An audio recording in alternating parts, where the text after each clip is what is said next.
Assalamualaikum.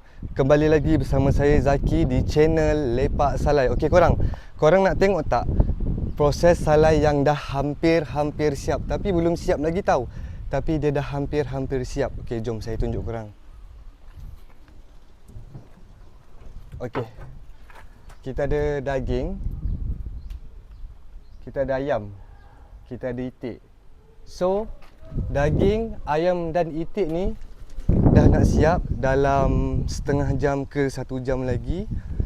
So kita mula salai daripada pagi sampailah sekarang. Dia ambil masa dalam tempoh 6 jam ke 8 jam macam tu. Okey. So korang kalau berminat nak rasa kami punya salai, Lepak Salai punya salai, okey, korang boleh singgah. Kami ada 2 cawangan. Cawangan yang pertama dekat Lepak Salai Bukit Gambir, korang boleh waste Lepak Salai Bukit Gambir. Dan cawangan yang kedua, Lepak Salai Sungai Rambai, okey. Kami beroperasi dari 10.30 pagi hingga 3.30 petang. Kami cuti hari Jumaat. So, korang boleh datang hari-hari kecuali hari Jumaat, okey. Assalamualaikum.